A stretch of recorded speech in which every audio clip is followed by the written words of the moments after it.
Everybody, it's Tammy out in the garden. Sorry I haven't been posting so much lately because I've been rushing like crazy to try to save what's left of my garden from the high heat.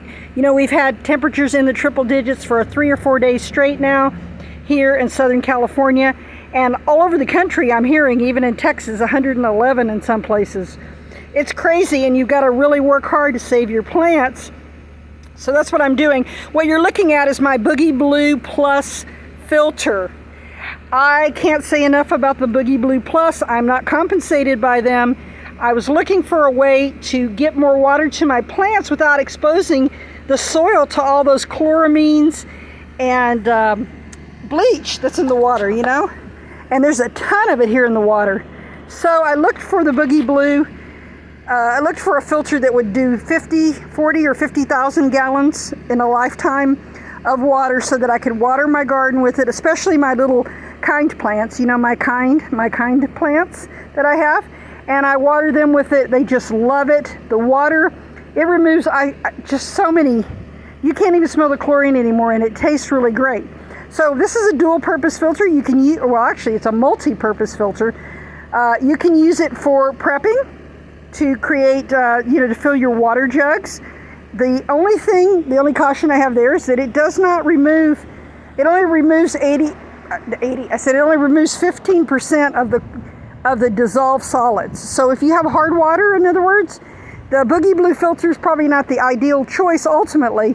Here's what I do is I use the BOOGIE BLUE to get rid of all the chlorine and the chloramines and a lot of the toxic chemicals in the city water supplies, and sometimes even in the well water.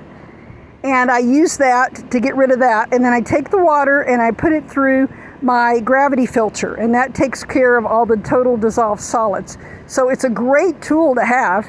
It will last the average person probably a year at least. And my plants are really loving not having all that chlorine in the soil.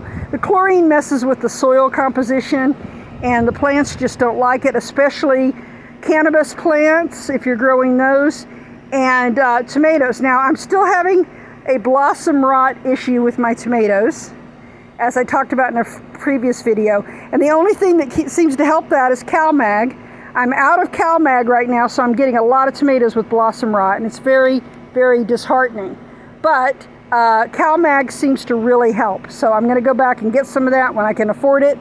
It's not cheap, but it really, really works.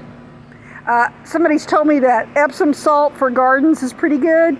I don't know what the difference is. I would imagine that the CalMag, because it's kind of fluffy and powdered, is probably easier for the plants to absorb.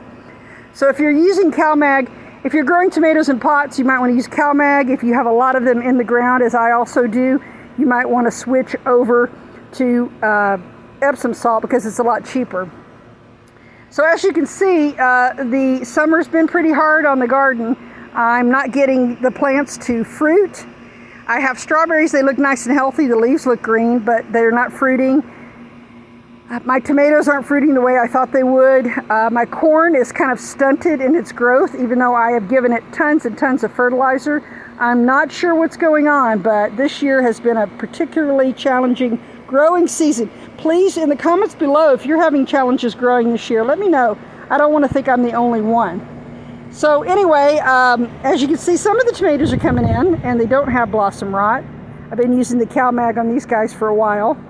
And the other odd thing is zucchini. Usually zucchini goes crazy here. And guess what? I guess I don't have enough male and female plants because zucchinis, the flowers are not an all-in-one. They actually have separate male flowers and separate female flowers. And I'm just not getting any yield with the zucchini. So I'm very disappointed, and I'm kind of scared that this is happening to a lot of people, and it's going to make it really, really difficult this year, particularly in the wintertime when the warehouses start running out of stuff. So please still don't give up on gardening. It's frustrating. It's like golf. You think you got one aspect of it down, and then something else falls apart. But I have had good results this year from the lettuce. The lettuce is hanging in. It's starting to bolt now, but don't give up. Don't give up, even on plants that look like they're dying. Remember those raspberry plants I had that had the fungus on them?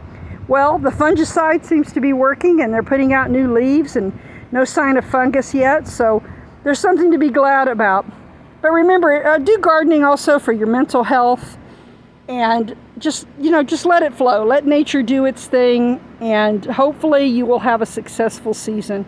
This is Tammy D here in the garden, your brown thumb garden prepper, and I will have some more videos with Mark to help you improve your gardening success.